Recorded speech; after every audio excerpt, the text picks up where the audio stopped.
Hey guys, I wanted to talk about strep throat in the emergency department. Since we only have 10 minutes, we're going to focus really on who are we going to test for strep pharyngitis and who are we going to treat. So we're gonna talk about spend a couple of minutes on the real basic diagnosis and management of strep pharyngitis, and then we're going to go into a few sort of less straightforward clinical situations you might encounter. So people with sore throat, they're going to come in all the time in fast track and PED. About 20 to 30% of kids who come in with a sore throat are going to end up having strep, and that number goes down to about 5 to 15% in adults. So why do we care about strep throat, like, in general, right? Because it gets better on its own without antibiotics in 3 to 5 days. And there are complications, but there are complications. So they're divided up into suppurative and non-superatives. Suppurative complications are complications that are due to an extent of the disease process itself. So those are things like peritonsillar abscesses, strep toxic shock syndrome, different from staph, otitis media. Non-suppurative complications are things that have to do with an autoimmune reaction, like rheumatic fever or post-strep glomerulonephritis. So whenever we think about strep throat, we're considering it in the ED.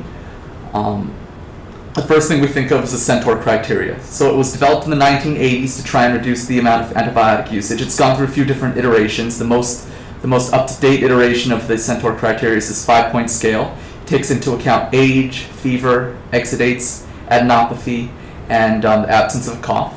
Basically, if you have 0 to 1 points, you don't test, then you say it's a viral syndrome, goodbye. And if you have 2 or more points, then you do test. So when you do test, the first thing you're going to do is a rapid strep. So this is it's got great specificity, 95%, but sensitivity is not so good, 70 to 90%. So a couple of reasons for this. One is that it's technique dependent. You want to make sure that you get a good swabbing of both tonsils and also the posterior pharynx. If you have exudates, you want to make sure you get the exudate along with it. And also a lot of patients are going to come in because for a sore throat, but they've had a couple days of their amoxicillin or azithromycin or something at home that they had left over from their last cold. And even treating it for 1 or 2 days can cause a false negative on this rapid strep. So if you get a negative on the rapid strep, you're going to send it for throat culture. It's got much better sensitivity, but it takes a while. It's read at 24 and 48 hours. So even though this kind of gets better on its own, the rationale for treating is that you want to reduce symptom duration, although this is not, this is sort of less of a consideration since antibiotics only decrease the length of illness by about 16 to 24 hours. And you're trying to reduce the complications and reduce transmission to close contacts. If you do have someone who you do intend to treat for strep, first line is amoxicillin or penicillin for 10 days oral.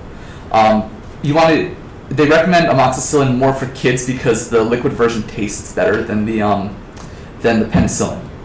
If they've got a penicillin allergy, you can use cephalosporin, or kind of a minor penicillin allergy, like urticaria. If they have a major penicillin allergy, like anaphylaxis, then you switch to a macrolide. Macrolides are not first line because there's a higher rate of resistance to macrolides than there is for penicillins. And if you think there's a compliance issue, then you can give penicillin G, but that's more expensive and generally not recommended as first line. But okay, so those are the basics of strep. But nothing can be that simple. So we're going to go through a couple of different scenarios that you might see. So you have a 2-year-old male, fever, tonsillar exudates, and no cough. Who's going to test? Are there other kids in the house? Okay, so we'll go over that other scenario. But no, this one, there's no other kids in the house, just a regular kid. Their throat looks kind of red, and they've got some exudates, but they're sick. No. So, right, we're not going to test. And the reason we're not going to test is because these kids are at low risk for those non-suppurative complications.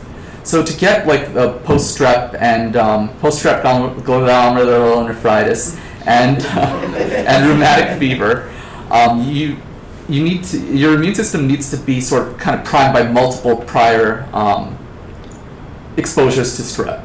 And if you don't have that, then you're at really low risk for those complications, and that's kind of that age group.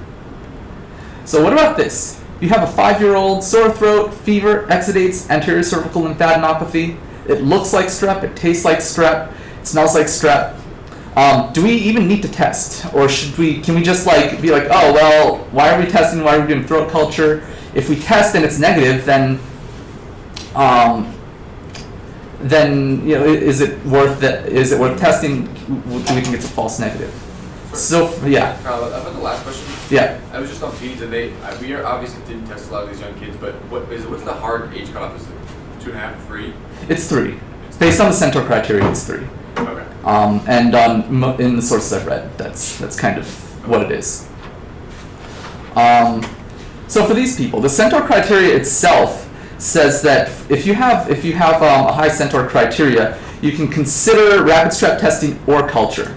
But most sources that I've read, most like sort of professional guidelines, recommend that you don't just treat empirically. And it's because even if you have a high Centor score, like 4 or 5, you only have like a 50% chance of actually having strep. So they recommend against treating without testing first.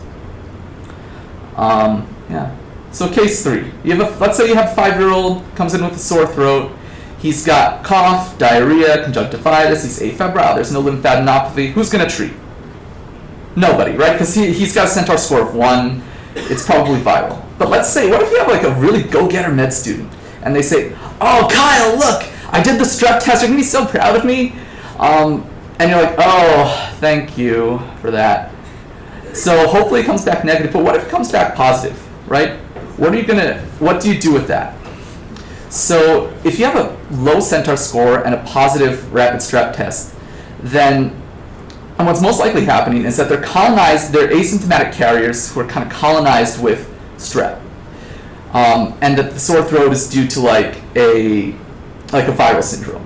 So 12% of kids and 4 or 5% of adults just have strep living in their skin and in their mucous membranes.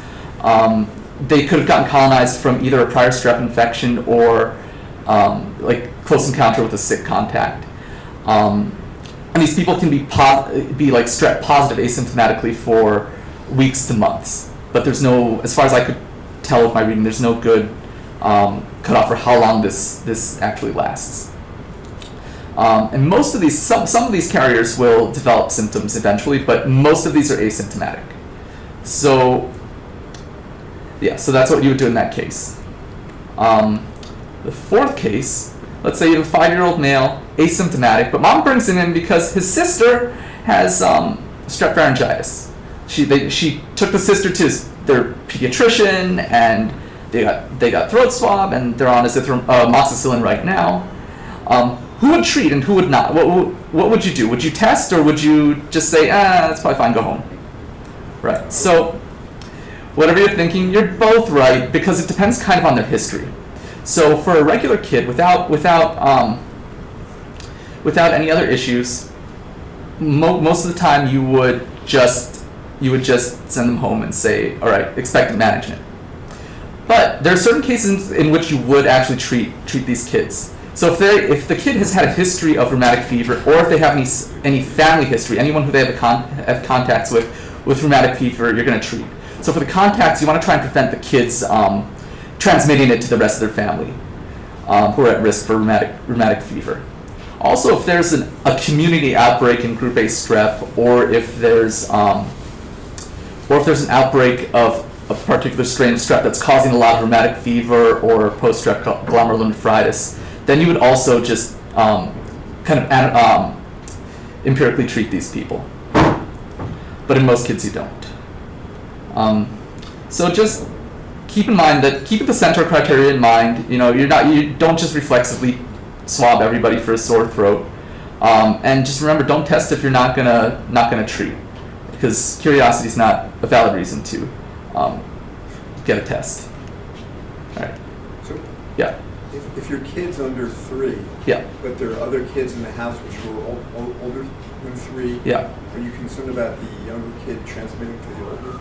Would you treat him in that? No, that also came up. So in that case, as far as I can tell, you would not, unless the kid had unless there's some risk factor for rheumatic fever.